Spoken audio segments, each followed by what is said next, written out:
అందరికీ నమస్కారం. నేటి యువతే రేపటి భవిష్యత్తు అని నమ్మిన సిద్ధాంతాన్ని నమ్మిన వ్యక్తిగా గౌరవ ముఖ్యమంత్రి గారు నారా చంద్రబాబు నాయుడు గారు, అదేవిధంగా నారా చంద్రబాబు నాయుడు గారు ముఖ్యమంత్రి గారు అడుగుజాడల్లో ఈరోజు ముందుకెళ్తూ యువత భవిష్యత్తు మీద ప్రత్యేకమైన దృష్టి పెట్టి యువతకి భరోసా కల్పించాలి, యువతకి భరోసా కల్పిస్తేనే రేపు భవిష్యత్తు ఉంది అని నమ్మిన వ్యక్తిగా గౌరవ విద్యాశాఖ మంత్రి నారా లోకేష్ గారు ఎన్డీఏ కూటమిలో పనిచేస్తున్న తీరు మనందరికీ కూడా తెలుసు.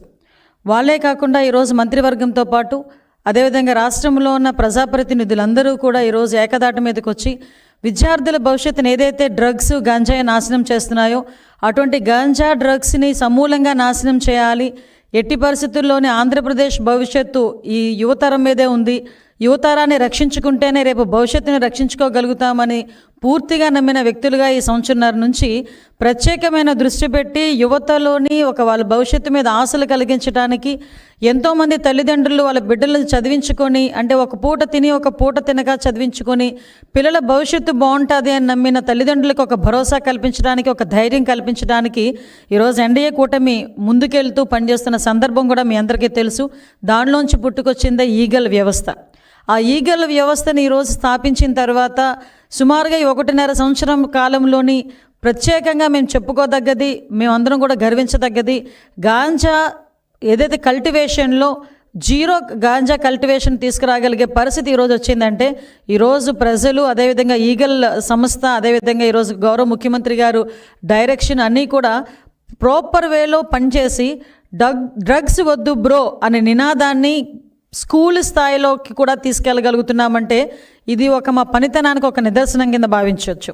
ఎందుకంటే ఈ విషయాలని ఇప్పుడు చెప్పుకోవాల్సిన అవసరం ఉంది, అట్ ద సేమ్ టైం నాకు కూడా బాధ్యత ఉంది. ఎందుకంటే ఇదే సందర్భంలో గౌరవ నారా లోకేష్ గారు యువగలం పాదయాత్రలో చిత్తూరు జిల్లా నడిచేటప్పుడు ఒక ఆడబిడ్డ తన బిడ్డను తీసుకొని వచ్చి మొహానికి ముసుగు కట్టుకొని వచ్చి కూర్చుంది. ఏందమ్మా ఏం జరిగింది అంటే మీతో పర్సనల్గా మాట్లాడాలి సార్ అంటే, సార్ ఆ రోజు టైం ఇచ్చి ఆ తల్లి ఆ బిడ్డ ఆవేదన చూసిన తర్వాత ఒక క్షణం నన్ను పిలిచి నాతో మాట్లాడారు. విషయం ఏంటంటే ఆ ఆడబిడ్డకి గాంజాని అలవాటు చేసేసి ఆ ఆడబిడ్డని స్కూల్కి కూడా దూరం చేసి ఆ అమ్మాయి మీద కూడా లైంగికంగా దాడి చేసే పరిస్థితులు తీసుకొస్తే ఆ అమ్మాయి గాంజాని తిరిగి మానలేకపోతుంది, సార్ నా బిడ్డని రక్షించండి అని ఒక తల్లి ఆవేదన గుర్తించిన వ్యక్తిగా ఆ రోజు నిర్ణయించుకున్నాం ఎట్టి పరిస్థితుల్లోని గాంజా అన్నది కానీ డ్రగ్స్ అన్నవి కానీ ఆంధ్రప్రదేశ్లో కనిపించకూడదు అని. నేను హోమ్ మినిస్టర్గా ప్రమాణ స్వీకారం చేసి ఇంకా నేను ఛార్జ్ తీసుకోక ముందుగానే గౌరవ్ లోకేష్ గారు నాకు కాల్ చేసి, అమ్మ మనం దీని మీద దృష్టి పెట్టాలి, మీరు నేను కలిసి కోఆర్డినేషన్తో పనిచేస్తే డెఫినెట్గా మెరాకిల్స్ సృష్టించవచ్చు, యువత భవిష్యత్తు మీద మాకు మంచి భరోసా కల్పించవచ్చు అని చెప్పిన తర్వాత ఆ రోజు నుంచి ఈ రోజు వరకు కూడా ప్రత్యేకమైన దృష్టి పెట్టి ఒక ఈగల సంస్థని ఏర్పాటు చేసి, ఒక ఐజీ స్థాయి వ్యక్తిని ఏర్పాటు చేసి ఒక ప్రత్యేక విభాగంగా దాన్ని పెట్టి ఈరోజు పూర్తి వాళ్ళకి పవర్లు ఇచ్చి ఈరోజు ఈగల సంస్థ నడిపిస్తూ ఉంటే, ఒక పక్క నుంచి డ్రగ్స్ వద్దు బ్రోని క్యాంపెయిన్ని సుమారుగా 50,000 స్కూల్స్లో ఈ రోజుకి మేము కండక్ట్ చేసి డ్రగ్స్ వల్ల వచ్చే నష్టాలు, డ్రగ్స్ తాలూకా కేసుల్లో ఇరుక్కుంటే వాళ్ళ భవిష్యత్తు ఎలా పాడవుతుంది అని ఎన్డీపీఎస్ యాక్ట్స్ మీద, చట్టాల మీద కూడా అవగాహన కల్పించే పరిస్థితి మేము తీసుకొస్తూ ఉంటే ఈ రోజుకి కూడా జగన్మోహన్ రెడ్డి పరిస్థితి ఎలా ఉంది అంటే, వాళ్ళ తాలూకా మాఫియా పరిస్థితి ఎలా ఉంది అంటే, మా ప్రభుత్వం డ్రగ్స్ వద్దు బ్రో అంటే వాళ్ళు ముందుకొచ్చి డ్రగ్స్ తీసుకో బ్రో అనే పరిస్థితిలో ఈరోజు వచ్చారంటే నిజంగా సిగ్గుపడే పరిస్థితి. నేను ఎందుకు ఈ సందర్భంలో మాట్లాడుతున్నానంటే, ఈ సందర్భంలో నేను మాట్లాడాలి కాబట్టి ఈరోజు నేను మాట్లాడడానికి వచ్చాను. ఎందుకంటే ఈరోజు ఒక అర్హత లేని వ్యక్తి, ఒక యువత భవిష్యత్తు గురించి మాట్లాడే అర్హత లేని వ్యక్తి, యువతని ఎలాగ ముందుకు తీసుకెళ్ళాలనే అంశం మీద మాట్లాడడానికి అర్హత లేని వ్యక్తి జగన్మోహన్ రెడ్డి వాళ్ళ విద్యార్థి విభాగాన్ని కొంతమందిని యువతిని కలిసి ఈరోజు కూర్చోబెట్టి ఒక ట్రైనింగ్ ప్రోగ్రామ్ ఏదో పెట్టాడంట. అసలు ఆ ట్రైనింగ్ పెట్టేదానికి నీకు అసలు అర్హత ఉందా అని నేను జగన్మోహన్ రెడ్డిని అడుగుతున్నా. ఆ పులివెందుల ఎమ్మెల్యేకి కనీసం అర్హత ఉందా అని నేను అడుగుతున్నా. ఎందుకంటే నీ విద్యార్థి విభాగం నాయకుడు కొండారెడ్డి వైజాగ్లో ఏయూలో ఎంబీఏ చేస్తూ ఈ డ్రగ్స్ని దాందాగా చేస్తూ మొన్న ఈగల్కి టాస్క్ ఫోర్స్ డిపార్ట్మెంట్కి పట్టుబడిన సంగతి జగన్మోహన్ రెడ్డికి తెలీదా? జగన్మోహన్ రెడ్డికి తెలియకుండానే జరిగిందా? ఆ కొండారెడ్డి విద్యార్థి విభాగం అధ్యక్షుడు కాదా? ఆ కొండారెడ్డి అన్న వ్యక్తి అబ్బాయి నాకు తెలిసి హార్డ్లీ 23 సంవత్సరాలు అనుకుంటా.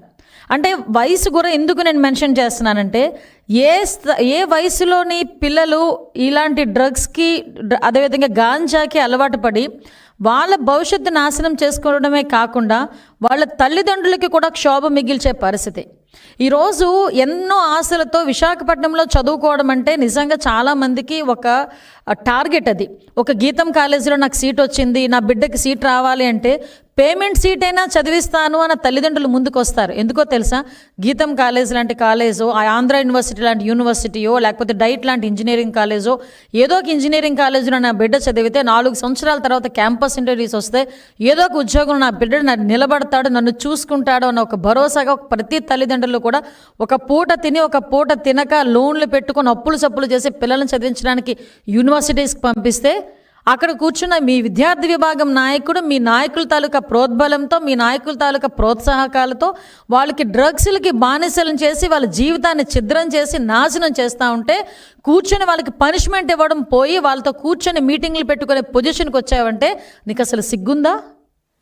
అసలు కనీసం ఒక భవిష్యత్తు గురించి ఆలోచించే నాయకుడివేనా నువ్వు? కనీసం ఈ రోజు వరకు కొండారెడ్డి అన్న వ్యక్తి మీద నువ్వు ఎందుకు కనీసం దాని మీద చర్యలు తీసుకోలేదు? ఎందుకు నా పార్టీకి అతనికి సంబంధం లేదని కానీ, పార్టీ నుంచి తొలగిస్తున్నానని కానీ, పార్టీ నుంచి సస్పెండ్ చేస్తున్నానని కానీ ఒక్క మాట కూడా ఈరోజు వైఎస్ఆర్సీపీ నాయకుల దగ్గర నుంచి కానీ, వైఎస్ఆర్సీపీ నాయకుడి దగ్గర నుంచి కానీ రాలేదు అంటే దాన్ని మనం ఏ విధంగా తీసుకోవాలి? అంటే డ్రగ్స్ని ఇండైరెక్ట్గా డైరెక్ట్గా సపోర్ట్ చేస్తున్నాడు జగన్మోహన్ రెడ్డి అన్న విషయం ఈరోజు మేము ఆలోచించుకోవాలా?